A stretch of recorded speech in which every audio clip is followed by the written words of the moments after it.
Well, Donald Trump will be spending the rest of the Thanksgiving holiday through Sunday at his Palm Beach resort, Mar-a-Lago. A new nomination, though, announced today. A couple of them. Betsy DeVos, a longtime GOP activist from Michigan, chair of the Michigan State Republican Party for a number of years, also once described as, quote, a political pit bull for most of Governor Jennifer Granholm's 16-month in office. The Lansing newspaper once said that if DeVos wasn't Granholm's worst nightmare, she was certainly her most persistent. Also a fierce advocate and contributor to school choice, school vouchers, and charter schools, and an opponent of Common Core. A statement from the American Federation of Teachers in the aftermath of her nomination said this: the president-elect, in his selection of Betsy DeVos, has chosen the most ideological anti-public education nominee put forward since President Carter created a cabinet-level Department of Education. In nominating DeVos, Trump makes it loud and clear that his education policy will focus on destroying public education in America.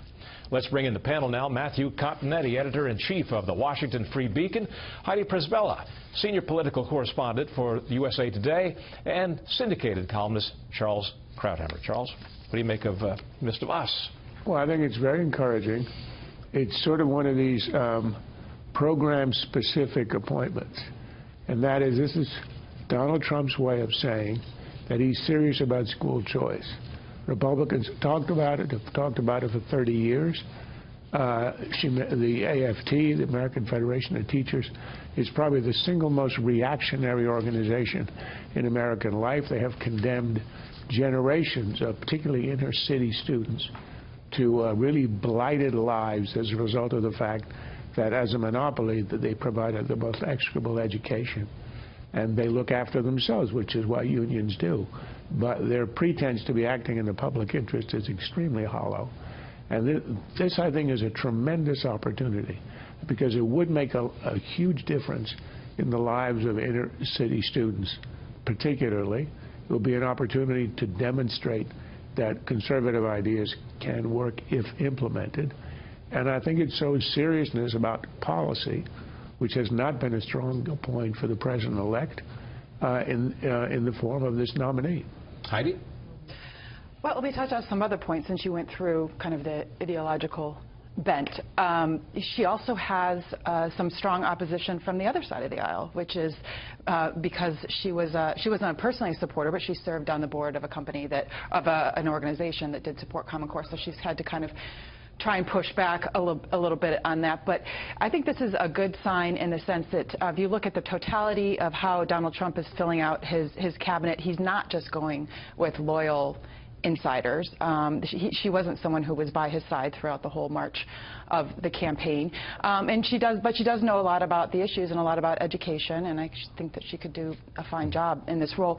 One other thing, though, it does also show how difficult it is to keep that campaign pledge of draining the swamp, whatever that means, just because she is, I mean, she's been in GOP politics a long time. She comes from a big donor family.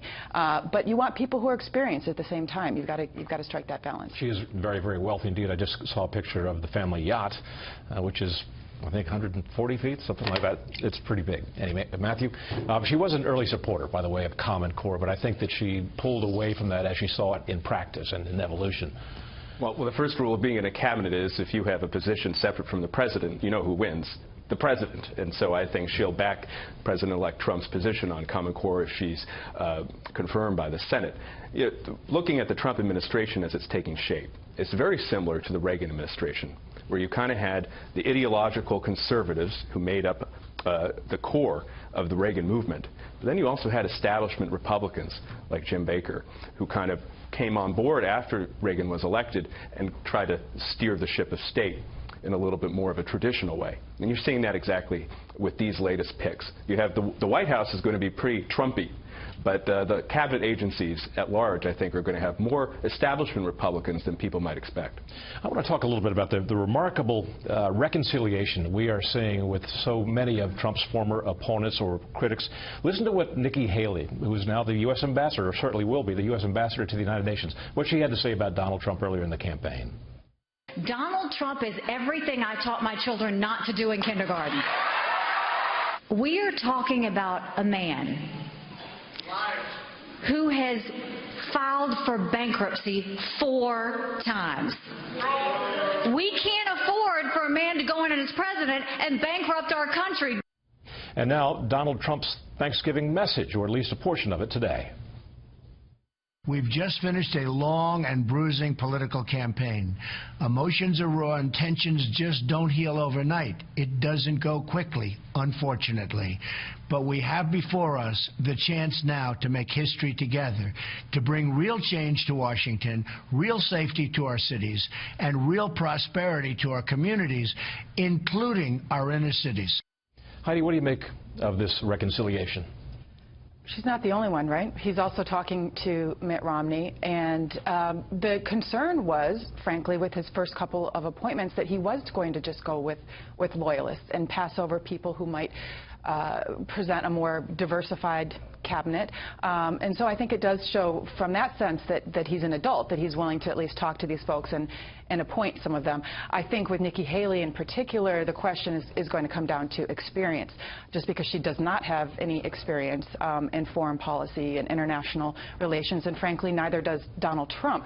So the main selling point that he gave to the American people was that I may not have experience, but I'm a great manager and I'm going to bring in people who do.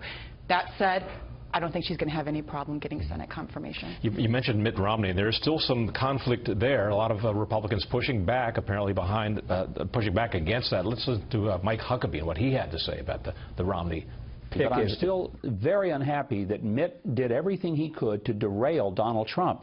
He attacked him on a personal level about his character, integrity, his honor. Well, when you do that, there's only one way that I think Mitt Romney could even be considered for a post like that, and that is that he goes to a microphone in a very public place and repudiates everything he said in that famous Salt Lake City speech and everything he said after that. Charles, we got about 30 seconds. It's encouraging that Trump appears to be neglecting and contradicting that kind of advice. His job now, his objective now, is to put together a successful presidency, to vindicate all the people who support him, and to show that he can do what he said he would do. If it turns out that Mitt Romney is the best for that job, given the other candidates that we've heard about, he's certainly somebody you might want. He should pick him and show that he can overcome the previous animosity. So I think we're going to learn a lot from Trump by what he does on this appointment.